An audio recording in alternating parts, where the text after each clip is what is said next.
The morning Reyes showed up to Fort Haverlock, the fog was sitting so low on the tarmac, it looked like the earth was trying to swallow itself whole. She noticed that. Stupid thing to notice. She had a duffel bag cutting into her shoulder, a folder of orders she'd read so many times the creases were soft as skin, and the first thing her brain did was notice the fog. Get it together, Reyes. Her name was Sergeant First Class Marisol Reyes. 29 years old. 5'4". A decade of service stitched into her spine like a second skeleton. She'd done 2 deployments, a combat tour in the Karangal where 3 men she loved came home in boxes, and she came home with a scar along her left forearm and a way of going very, very still whenever a door slammed too hard. None of that was in her face that morning. What was in her face was nothing. Flat, clean nothing. The kind of nothing you earn. She was the first woman ever selected for SEER Advanced at Haverlock. Survival, evasion, resistance, escape, the course that broke men who weren't soft, the course that didn't get talked about much outside of very secure rooms. She hadn't asked to be a symbol. She'd asked to do her job.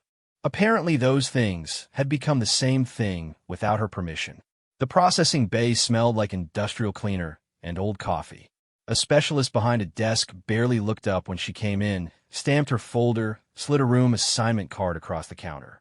Bunk 14B. Building C. She found it. 14 men were already there. The room went quiet the way rooms go quiet when something unexpected walks in.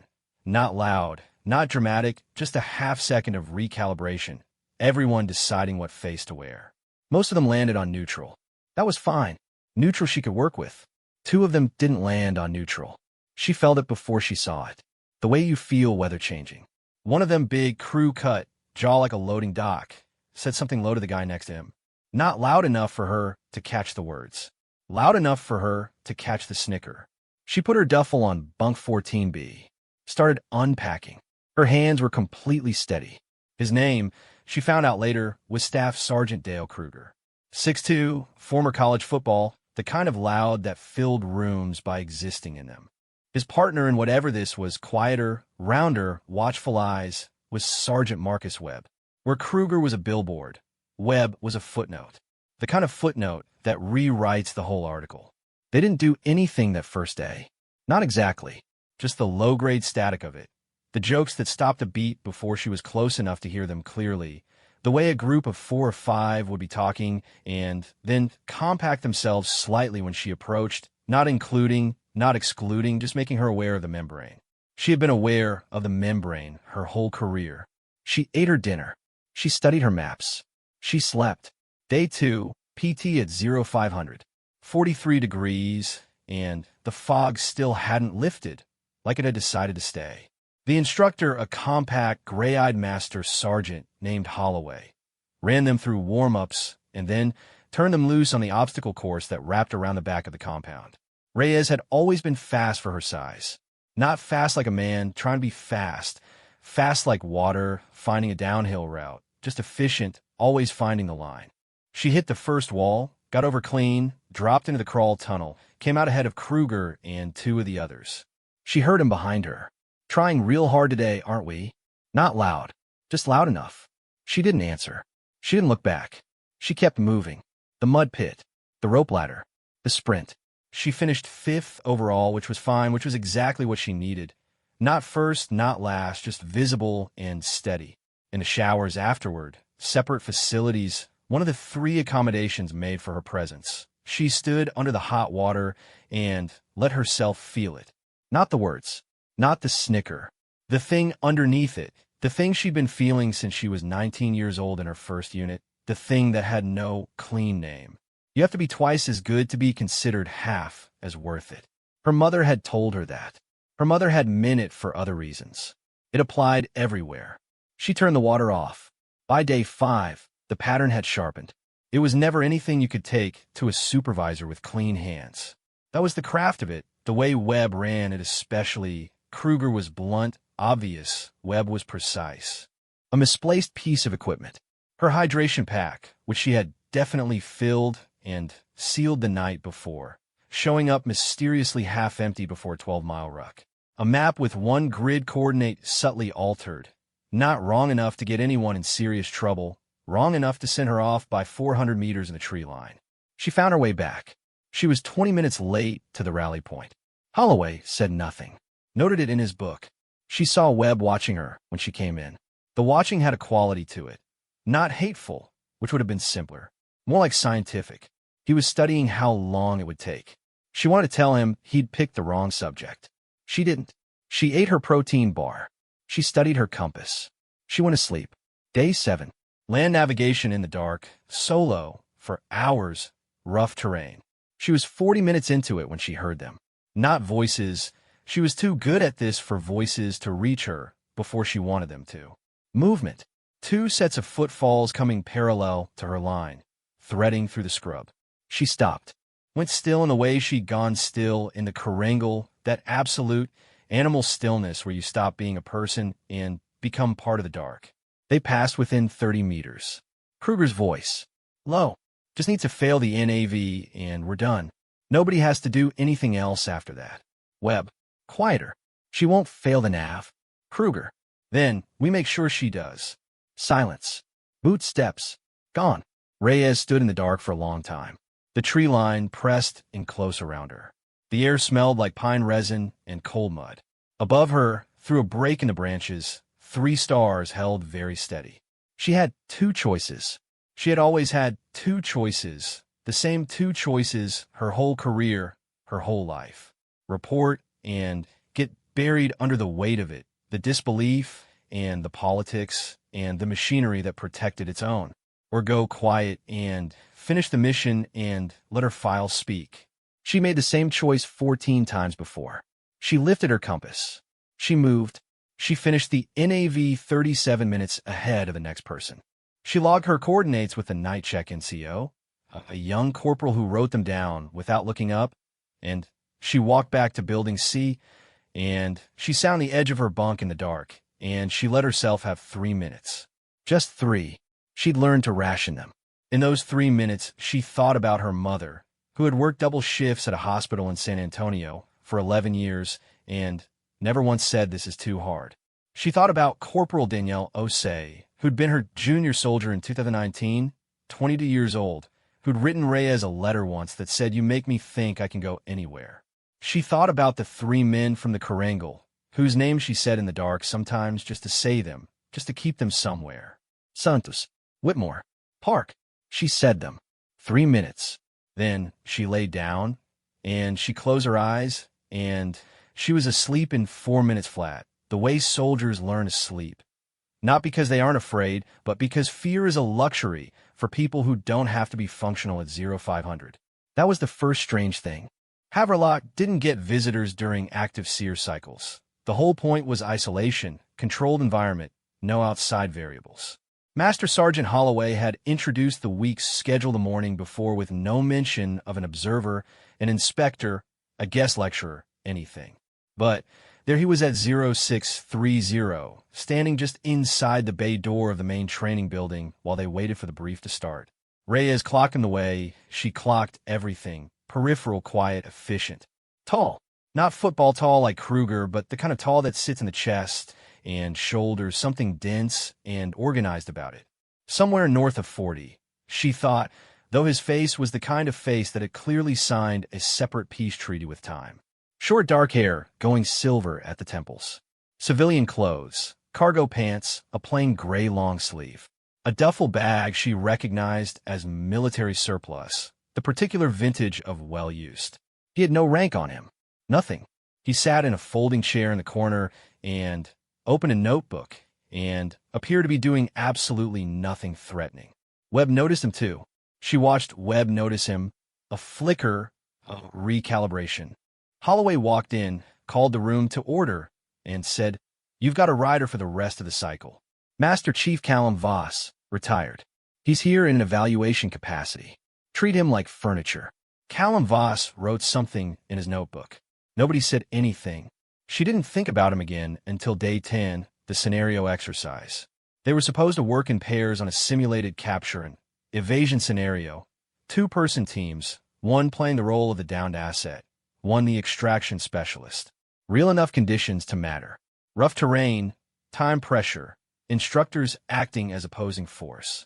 When Holloway read the pairs, Reyes was put with a quiet staff sergeant from Georgia named Torres, who had been decent to her with the specific decency of a man keeping his head down in uncertain territory. Fine, she could work with Torres. Except Torres pulled a hamstring on the warm-up run. He reported it himself. Good soldier. Holloway pulled him from the exercise, told the medic, and then turned to the assembled group. Reyes, you're solo. Two-person scenario. Solo execution. She saw the math of it immediately. Not impossible, but the margin for error just got sliced in half. She saw Webb see the math, too. Roger that, she said. 20 minutes into the scenario, she knew something was wrong. The extraction point had been moved.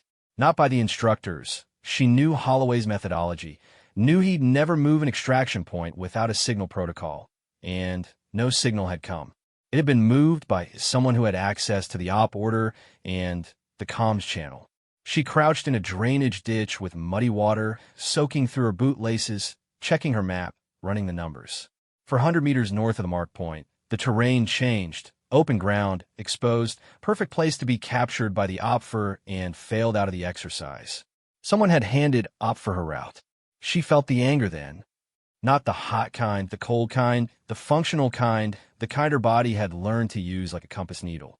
She felt it snap into alignment, and she thought, with a clarity that surprised even her. Okay, new route. She went west instead of north. Added 9 minutes to her time. Came up on the extraction point from an angle nobody had accounted for, because nobody had planned for the possibility that she'd figure it out. She hit the extraction point with 4 minutes to spare.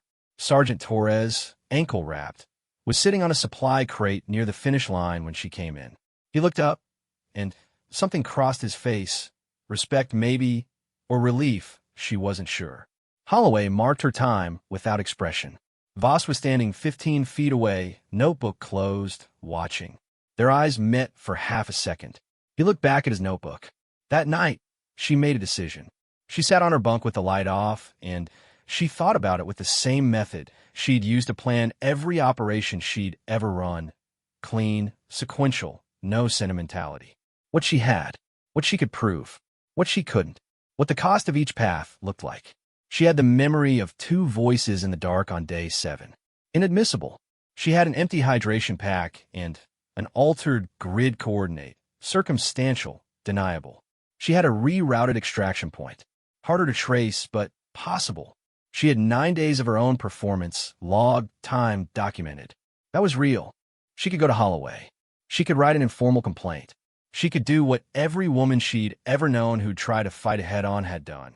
She could make herself into the story instead of the soldier. Or she could hold, and perform, and let the file fill itself. She chose to hold. It was the wrong choice. She knew that.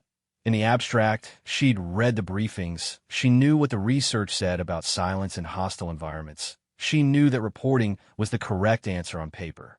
But paper didn't do 2 combat deployments. Paper didn't know what it cost to become a story. Paper didn't have to keep living in this unit after the incident report closed. She chose to hold, and she went to sleep. Day 12, the resistance phase. This was the part of SEER that nobody talked about at parties. Simulated detention, interrogation scenarios, psychological pressure applied in controlled increments to build resistance to it, to teach you what your breaking points felt like so you could recognize them and hold the line. Holloway briefed it with his usual flat effect.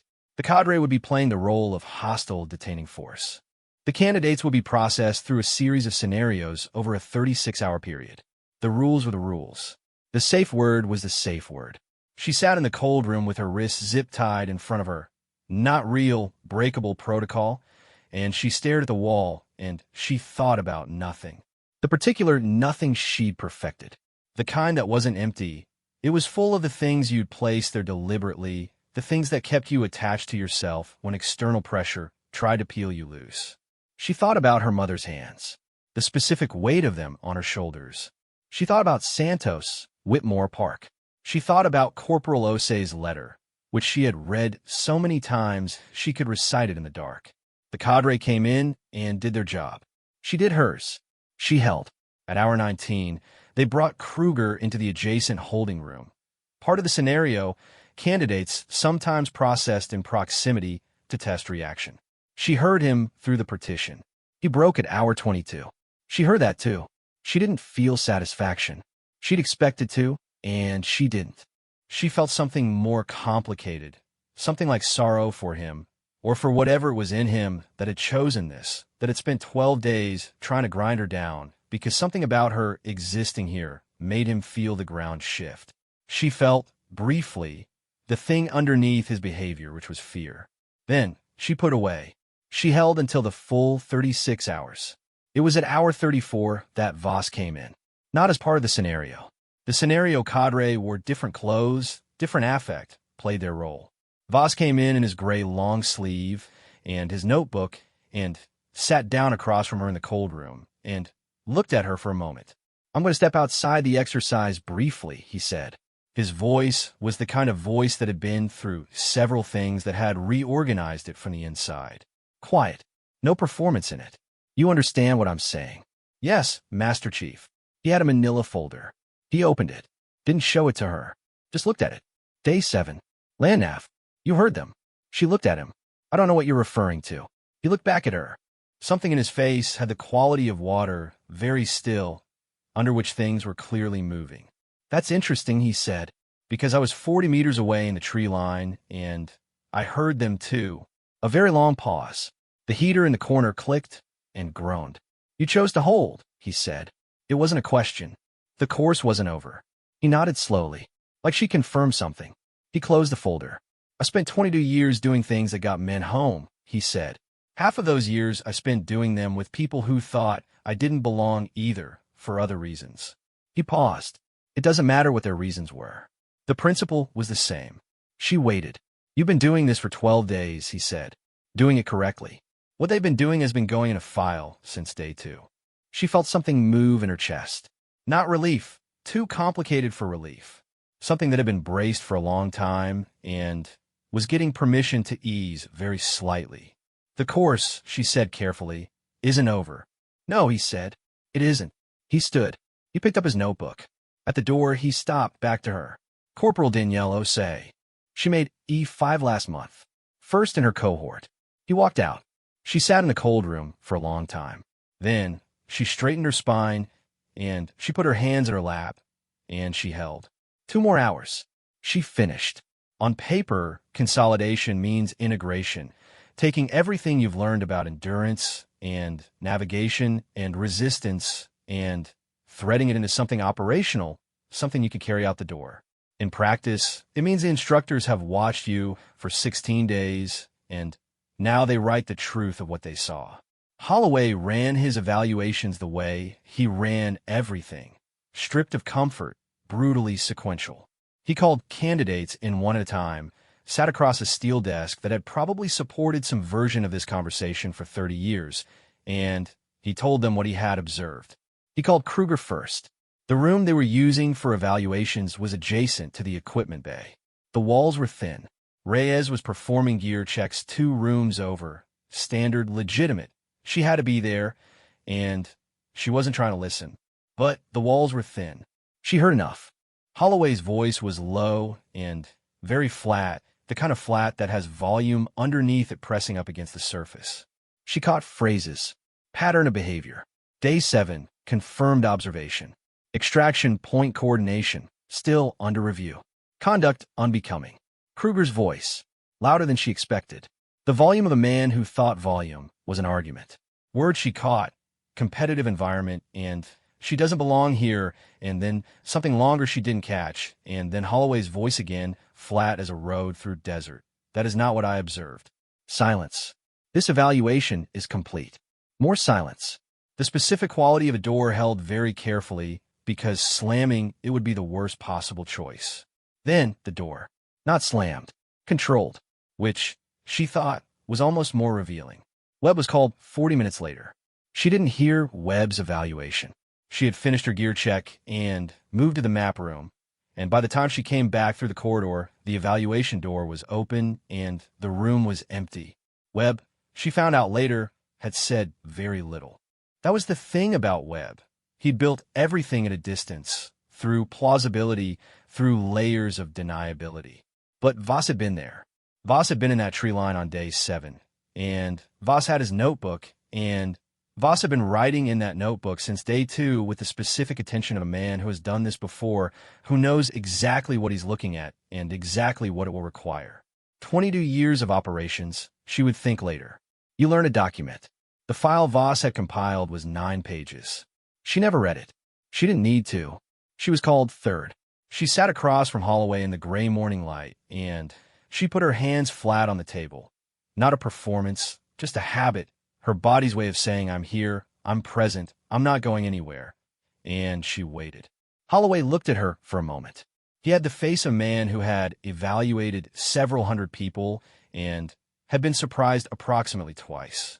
You navigated a rerouted extraction point under solo conditions with a 4-minute margin, he said. Under resistance scenario, you ran 36 hours without a safe word. Your land navigation scores are first in the cohort. He paused. You want to know what I'm not going to say? She waited. I'm not going to say you overcame adversity. That framing is an insult dressed as a compliment. He picked up his pen. I'm going to say you performed at the level this course requires, under conditions this course did not sanction, and your file will reflect that. She felt the thing in her chest ease another degree. Thank you, Master Sergeant. Don't thank me. You built the file. He made a notation. Voss wants a word before you clear post. She nodded. She stood, and she left, and outside the door she stopped for just a moment with her back against the wall, and she breathed. 3 breaths. Then she walked. She found Voss at the back of the compound, near the vehicle lot, where the fog had finally, 9 days late, lifted. The sky above Fort Haverlock was the specific pale blue of a very cold morning that has decided to be beautiful anyway, and Voss was standing with a cup of coffee looking at it like he was trying to memorize it. She stopped beside him. He handed her the second cup without looking at her. She took it. They stood in the cold for a minute and said nothing, which felt like the right language for whatever this was. You should know, he said eventually, what happens next. I have some ideas. They'll be separated from a course.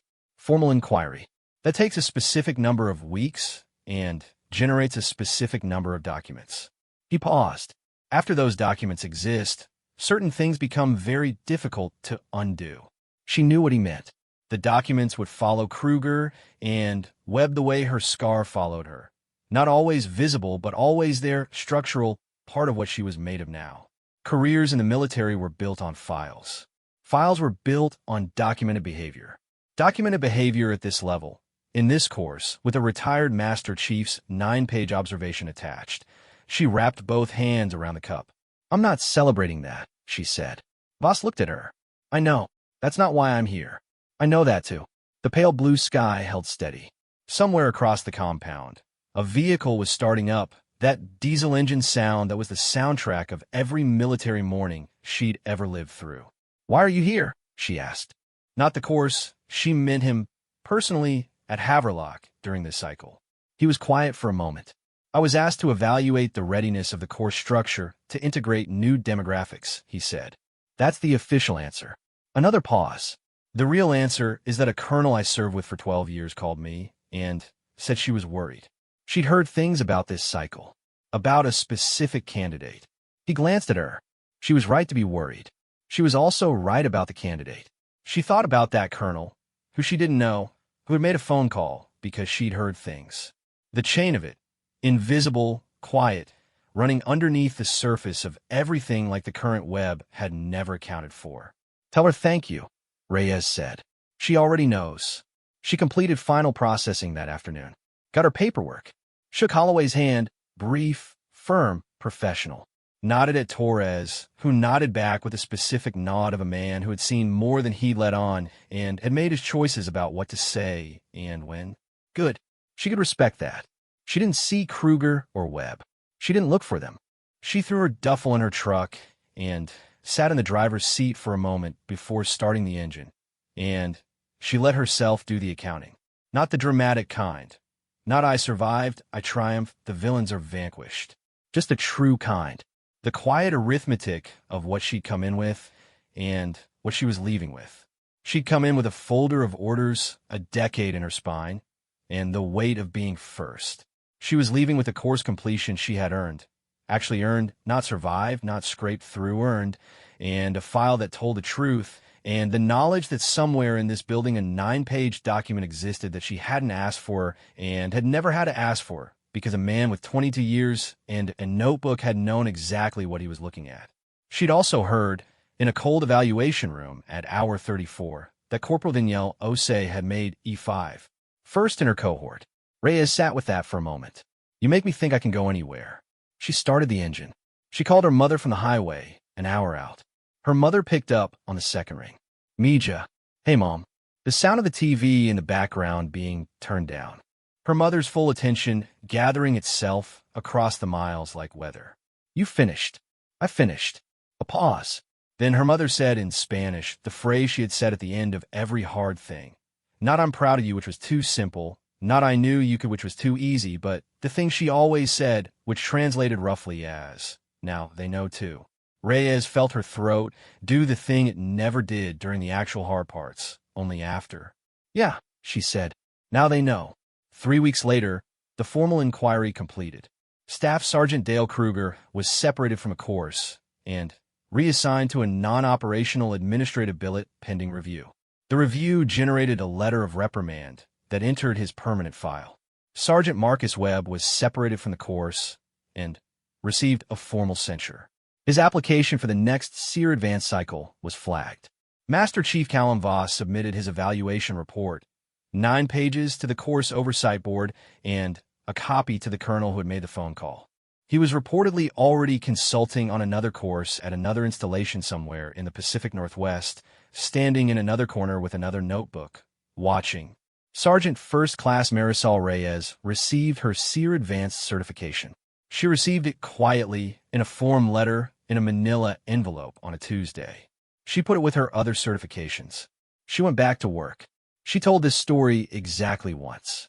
To Corporal Danielle Osei, who is now Sergeant Danielle Osei, who called her 6 months later on a night when things were difficult, when the membrane was pressing close, when the familiar weight of being first in a room that didn't know what to do with you was doing its work. Reyes told her the whole thing.